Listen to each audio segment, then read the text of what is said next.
مجھے یہ بتائیے کہ اس وقت بھی مذاکرات کی ایک فضا پیدا ہو رہی ہے ایران اور امریکہ کے مابین. کیا مطلب مذاکرات ہو رہے ہیں عمان کے اندر؟ آپ کیا بات کر رہے ہیں؟ فیل، پہلے سے بتا رہا ہوں، فیل نہیں ہوں گے. کیوں؟ جنگ سے پہلے یہ آخری اتمام حجت ہے. اس کے بعد ڈونلڈ ٹرمپ وہ آدمی ہے دنیا کا جو ہر چیز سے یو ٹرن لیتا ہے. دنیا میں سب سے گھٹیا ترین سربراہ وہ ہوتا ہے جو اپنے فیصلوں سے پیچھے ہٹ جائے. اس کی تو پوری روایت بھری پڑی ہے، اس لیے تو اپنے فیصلے پہ قائم ہی نہیں رہ سکتا. میں اسی لیے پوچھ رہی تھی، دیکھیں انہوں نے مذاکرات کے ساتھ یہ دھمکی بھی دی ہے ایران کو کہ اگر آپ نے ہماری بتائی ہوئی شرائط نہ مانی تو پھر آپ نتائج کے لیے تیار رہیں. آپ نتائج تو چھوڑو، پہلے ریڈ سی سے ایک جہاز تو نکال کے دیکھاؤ.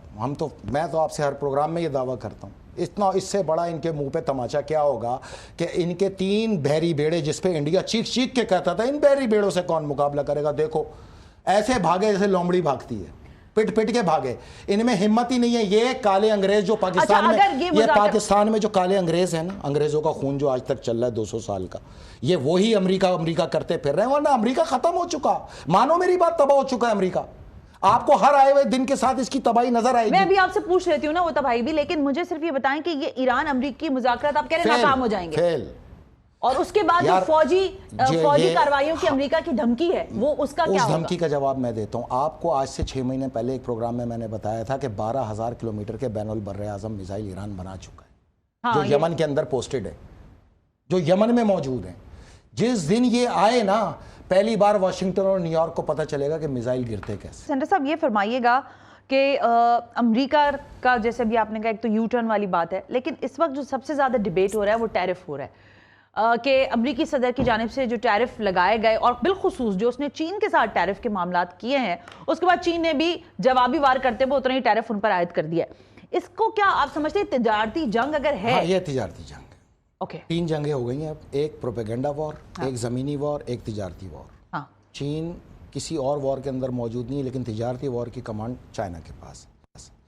امریکہ کو پورا حق ہے کہ وہ ٹیرف عائد کرے. اس کی وجہ کہ اس کی انڈسٹری بند ہو گئی ہے. بالکل ٹھیک ہے. وہ ٹیرف عائد کرے گا، چائنیز قیمتیں اوپر جائیں گی تو اس کی فیکٹریاں چلیں گی، اس کو روزگار ملیں گے. 35-36 کروڑ آبادی کا ملک ہے. چائنا کو بھی پورا اختیار ہے کہ وہ ایکسپورٹ پہ ٹیرف لگا دے. بالکل ٹھیک ہے. تو یہ جنگ آخر میں چائنا جیتے گا. اچھا، $8,000 ارب کا تو مقروض ہے امریکہ چائنا کا آلریڈی. اگر یہ صرف طلب کر لے نا تو ان کے پاس دینے کو کچھ نہیں ہے. اب کرنچ آیا، اسٹاک کے اندر ایک بڑا کرنچ آیا.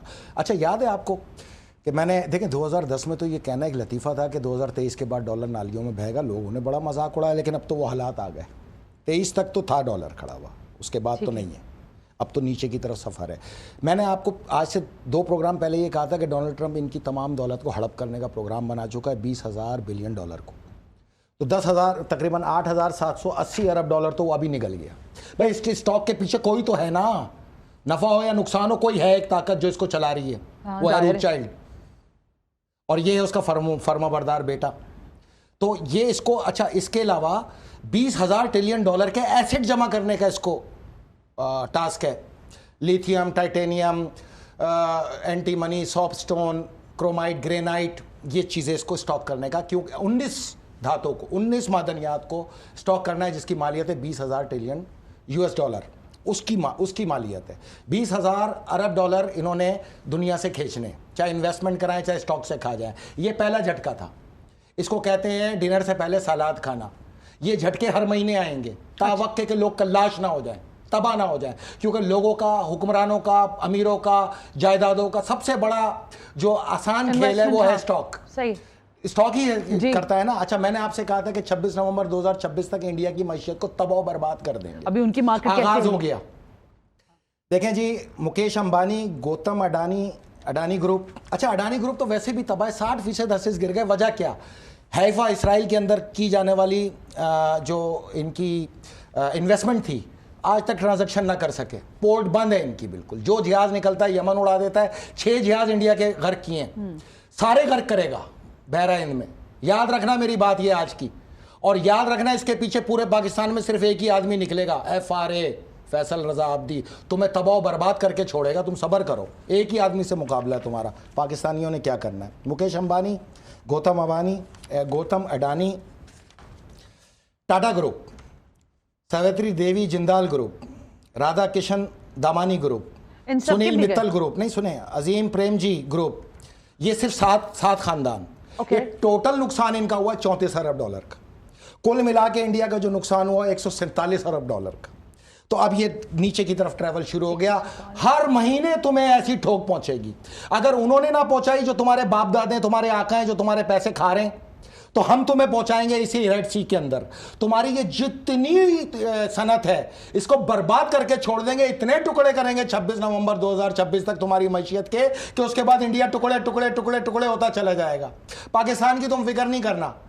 26 नवंबर 2026 को दुनिया में एक ही अमीर मुल्क होगा जिसका नाम पाकिस्तान है। इंशाल्लाह। वादा रहा ये आपसे, ये ना हुआ तो कहना एफआरए ने इसका पाकिस्तान का हक अदा नहीं किया। अच्छा, एक और चीज भी है फैसल, कुछ चीजें ना पैरेलल चल रही हैं, आपने देखा होगा। तेल की कीमतें अचानक डिक्लाइन हुई हैं। और बड़ी नहीं, अचानक नहीं हुई। आई मीन मैं बताता हूं, ईरान का तेल खुल के मार्केट में बिक रहा है बदमाशी के साथ। इनका बाप भी नहीं रोक पा रहा। देखो, क्रूड पकड़ा जा सकता है, ठीक है, रिफाइंड पेट्रोल को कैसे पकड़ेगा? बिल्कुल सही है, मैं वो समझ तो गई। उसने अब दुनिया को बेचने के बजाय समंदर में जहाज टू जहाज बेचना शुरू कर दिया। चारों तरफ तुम्हारे फ्रिगेट रखे हैं और तुम देख रहे हो। वेनेजुएला तक वो तेल पहुंचा के आ रहा है। तुम्हारे में हिम्मत नहीं तुम रोक सको। ईरान ही इनकी बदमाशी का तोड़ है। अगर ईरान ने और खुल के बेचा तो ये $20 पर बैरल पे ये कीमतें आने वाली हैं। अब 54 बैरल अभी पे आ गए। आज की $54 फ्राइडे सही है। 280 डिवाइडेड बाय 170। देखो, जब रिफाइन हो जाता है तो 170 पे आ जाता हो गया है है। लीटर पे। हाँ। अगर क्रूड होता है तो 159 पे होता ठीक है। है। तो उस हिसाब से 88 रुपए लीटर पेट्रोल की कीमत है। अच्छा, अब इसमें 25 रुपए ड्यूटी लगा लो, 113 रुपए। 65 रुपए लेवी लगा लो। अल्लाह वास्ते की जो बदमाशी इन ठगों ने लगाई हुई है, जो ठग ला के हमारे सर पे चढ़ा दी है ना, ये पीपल पार्टी और नून लीग, ये ठग, ये नियाजी से भी बड़े ठग हैं। नियाजी इनके आगे छोटा बच्चा ये है। बता दें, फिर उनको बता आज कीमत होनी चाहिए 178 रुपए। 178। बाकी जितना पैसा है इनकी जेबों में, भाई तुम्हारा भाई है, तुम्हारा सब कुछ है, आका है तुम्हारा। फैसिलिटेट तो सारा इंडिया को करता है, वहां तो तुम्हें याद ही नहीं रखता। शर्म से डूब के मरते हो। 400 अरब डॉलर की सरमायाकारी की है और तुम्हारे को 4 अरब डॉलर दिए, का इस्तेमाल भी नहीं करना, सूद भी दो। तो हमें तो ये भाई बंदी के सबक ना सिखाओ। जाओ पहले इस हिसाब से यहाँ पे 170 रुपए पे पेट्रोल लाओ, जिसमें तुम्हारे 65 रुपए लेवी भी मौजूद है, 25 रुपए ड्यूटी भी मौजूद है। लेके आओ इसके ऊपर। मैं ये पूछ रही बाकी 70 रुपए ये सारे खानदान खा रहे हैं। ये ठग कभी बाज नहीं आ सकते, ये कभी नहीं सुधर सकते। ये जब तक जोंक है, जब तक चिपकेंगे पाकिस्तानी मैशियत को नोचते रहेंगे। अब जिन्होंने बिठाया है वो फैसला कर लें, हम इनके साथ तो नहीं है। आपको अपने साथ खड़ा करना है तो इनसे दूर रहें। अच्छा, आप मेरी बात अब सुन लें। अब मजीद ये होता है काम। ये तेल की कीमतें मजीद गिरेंगी इंटरनेशनली? आप जो ये बात कर रहे हैं, $20 पर बैरल पे आएंगी बहुत जल्दी। $20? उस दिन के लिए तैयार रहना, उस दिन के लिए तैयार रहना। पिछला रिजर्व जब मैं बता के गया तुम ना कर सके, कोकीन सुड़कता रहा ये नियाजी। अब जो है, तुम जो बैठे हो, तुम $20 पे तैयारी करो। इंशाल्लाह बहुत जल्दी $20 तक आएगा, क्योंकि ईरान का तेल अब नहीं रुक पा रहा। ईरान पे पाबंदियां लगा के तेल की मोनोपोली कायम कर रखी थी। $100 पर बैरल पे लेके चले गए थे। अब जब ईरान का देखिए, दो चीजें। ओबामा के दौर में ये मुआहदा हुआ ईरान का, ठीक है, पाबंदी हटी, तेल आया 2011। हाँ, $27 पे आया पर बैरल पे उसी दिन। ठीक है। रूथ चाइल्ड को चीज बुरी लगी, उसने ओबामा को निकाल के ट्रम्प को ले आया। इसने आते के साथ ही वो मुआहदा कैंसिल कर दिया, $70 पे आ गई। अब ईरान को इनकी जरूरत ही नहीं रही। ईरान बदमाशी से खुलेआम तेल बेच रहा है। ईरान 4 मिलियन बैरल रोज का तेल बेच रहा है सिर्फ समंदर में। दुनिया छोड़ो, मेरे पास लास्ट सेकंड चाइना को दे रहा है, सबको दे रहा है, लेकिन जो समंदर में बेच रहा है उसकी सबसे बड़ी कामयाबी है। अच्छा, मैं बस अब प्रोग्राम वाइंड अप कर रही हूँ। फैसल साहब, मुझे सिर्फ ये फरमा दें कि अमेरिका इजराइल का एक अपना इत्तेहाद है, लेकिन ईरान के साथ जो अमेरिका के मुज़ाकरात हैं, मैं फाइनल आपसे पूछना चाह रही हूँ, अगर नहीं मेरे आप सवाल सुने ना, मैं आपसे ये कह रही हूँ, जितनी पाबंदियां ईरान पर मौजूद थी उसका बाद अगर उनको पत्थर के दौर में पहुंचा दिया जाए तो ये कहना गलत नहीं होगा। इंशाल्लाह अब हम पत्थर के दौर में पहुंचाएंगे। ये जंग लगने दो। अब आप लोग घोड़ों और गधों पे सवारी करना सीख लो। ज़्यादा टाइम नहीं है, 5 साल है आपके पास जदीद दुनिया के। इसके बाद जदीद दुनिया नहीं है। 31 दिसंबर 2030 तक जदीद दुनिया है। तो ये सारी जंग उसके बाद अगर ये हो रही, तो जिस दिन भी हुई अभी भी हो सकता है। आप पत्थर के दौर में कल चले जाओ, कल शुरू होगी, कल चले जाओगे। इसी जंग के ऊपर डिपेंड कर रहा है सब कुछ, और ये होनी है। अगर न्यूक्लियर वॉर में, तब आप न्यूक्लियर वॉर की तरफ इशारा करें। जो भी जंग है आखिर में वहीं पे जाएगी ना। न्यूक्लियर से भी ज्यादा पावरफुल हथियार आ चुके हैं। खला से लड़ी जाएगी, नीचे जमीन से लड़ी जाएगी, आसमान से लड़ी जाएगी। मैं तो आपको ये कह चुका कि ईरान के ऊपर एक एटमी हमला प्लांट है, प्लान पे है, होना है।